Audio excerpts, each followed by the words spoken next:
everyone and welcome to my channel. Now if you're new to my channel because of Red Seas Day, I'm Katie but you can also call me Dinky. Now I'm rare because I have Ehlers-Danlos syndrome, and I am also more rare because they're not able to distinguish which type I have due to my crossover symptoms.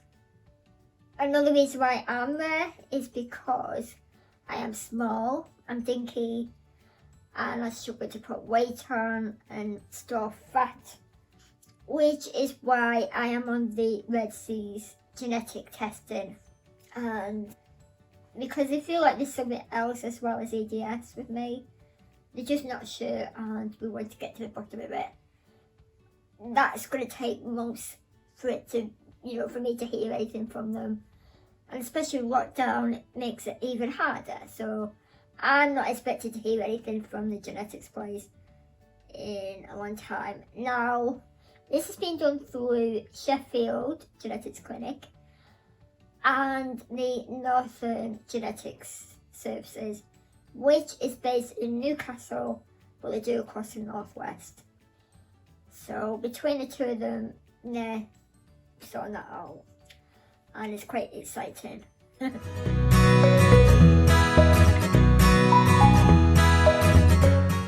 is many because there's not many rare diseases in the world. Now I'm going to talk a little bit about EDS, or Ehlers-Danlos syndrome. Now, the Ehlers-Danlos syndrome is the umbrella term for numerous conditions, as it affects every body system. There are 12 body systems and it affects every one of them. Everybody's different, and some it's more skeletal, muscular, some it's more gastrovascular, some it's a mixture of everything, like me. Very strong. I'm strong because I've had to face many things that people will not face in a lifetime. From the day I was born, I've been in and out of hospital.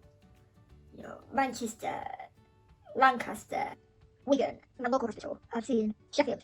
I've had to have physiotherapy on a regular basis. I've just had to face things that most people wouldn't have to endure. When I get sick, I get really sick. I deal with chronic pain, chronic fatigue. I suffer with dislocations, subluxations on a very regular occasion. Although the areas of the body that are affected differ to when I was younger, life's gotten harder. I have to rely on pain meds, even though I really hate it.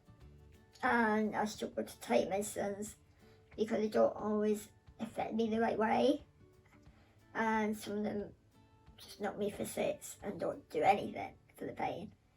I have issues with sleeping, getting comfortable in bed, so it's very rare that I get a good night's sleep, a full night's sleep.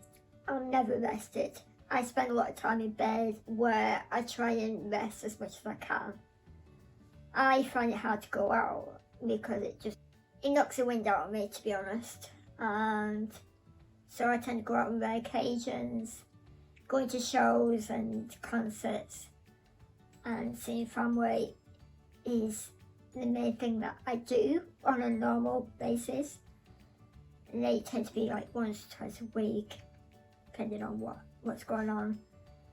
I have appointments. They tend to vary. Sometimes I'll have loads, sometimes it'll be sporadically. I've had to give up on dreams. I've had to fight for what I needed, advocate for myself. And that's to doctors, nurses, carers, teachers, even friends. Not all my friends understand.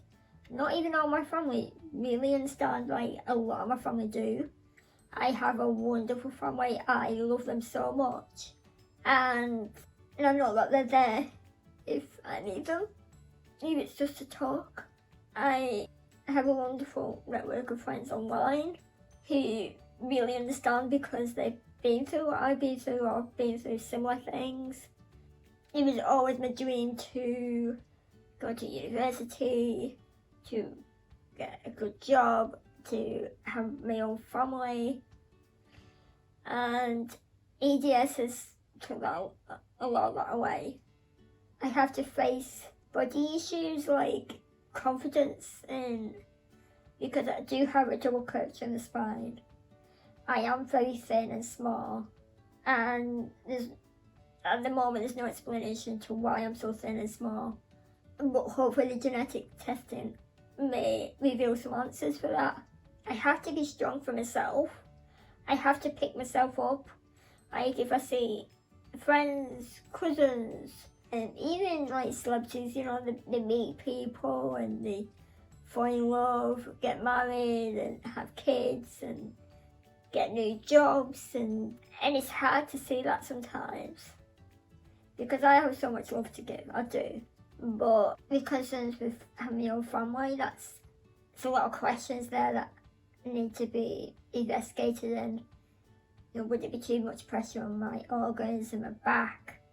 I know that they did say that I may not carry a child full term, which obviously is worrying, isn't it? You know, so I've had to be strong to face all these questions and worries and dealing with anxiety. You know, I have general anxiety disorder and panic disorder, and a lot of that boils down to my physical health.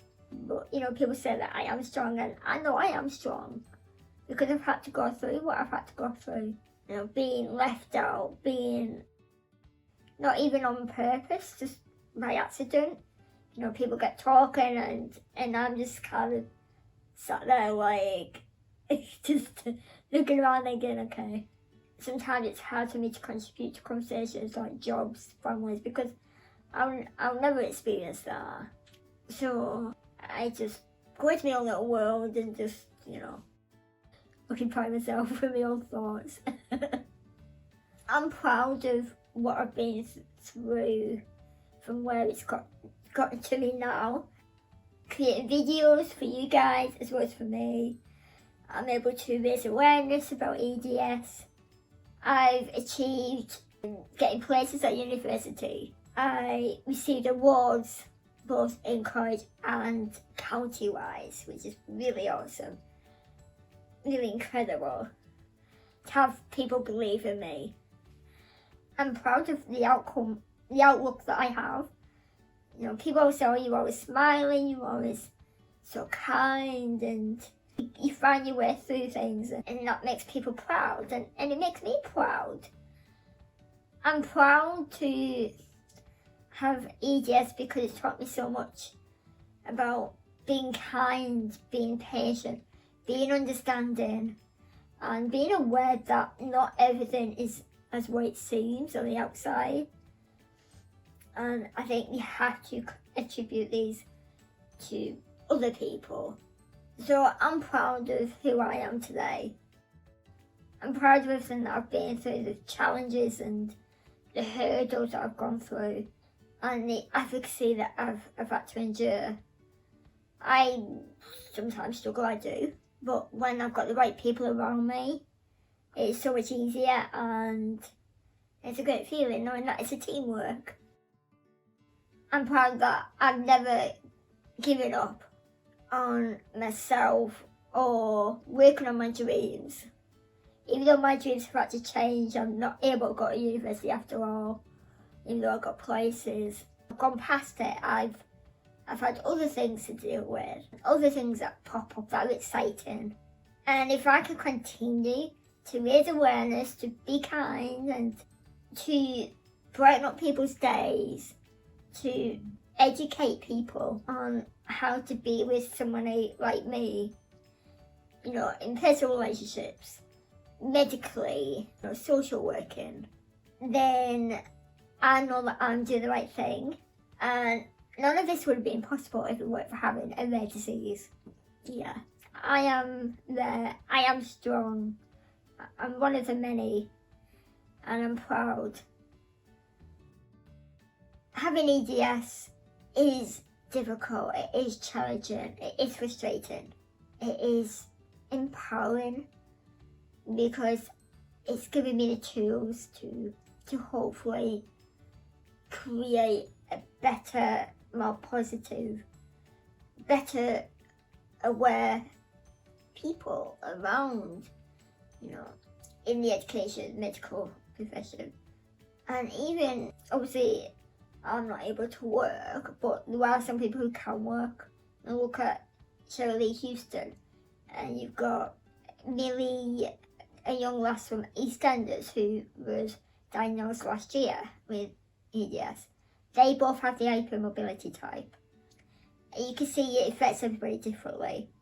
Other people it's different. I feel very fortunate that I was diagnosed at such a young age. I was 2.5 weeks old. I was born with a heart murmur and an umbilical hernia. And I had adenoids and metastles as well. I had a lot of problems there, a lot of problems breathing. I was extremely floppy. You could twist my hands and feet right round. I think we found it hard to get blood out of me. I bruise easily. Like, if you looked at me when I was in the incubator, it actually looks like I've got a swollen eye.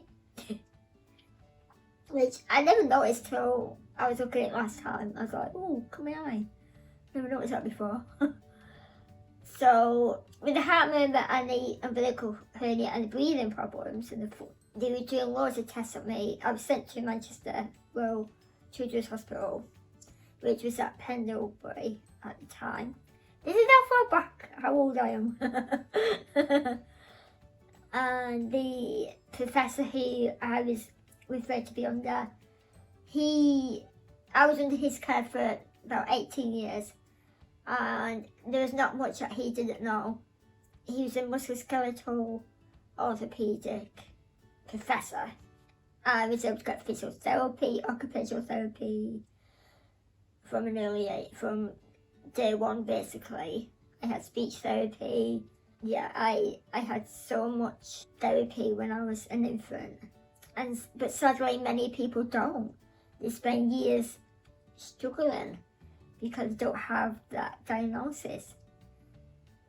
Like Millie from EastEnders, she's 21 or 22, and she's only just got a diagnosis last year. You've got Shirley Houston, who I think she's in her 30s, just a bit older than me, I think, and she was in her 20s when she was diagnosed. Other people, it's 40s, 50s. Some people have died not knowing that they've had EDS. And they've died due to complications with relation to the EDS. And it's so important to raise awareness. A little bit hard for me to say, but I feel it's true. The majority of people don't care about learning about a disease unless it affects them directly. Think about that. That goes for anybody in any profession. Until they have to deal with it directly, they will never know about EDS or any other rare disease. And I think people should be aware. And I think if they're aware, they might recognise the symptoms more and help someone that they know who's been struggling and they're not getting anywhere. Together, we are many and we can raise awareness. We are strong, and we can be a proud community. And that is all that I'm going to be saying for today. I hope you've enjoyed watching this video. If you have, please give it a big thumbs up. I hope you've learned something about me or about EDS or just about Rare Disease Day in general. Thank you for watching. If you're new, please don't forget to click on the subscribe button and don't forget to click on the notification bell so you don't miss any future uploads.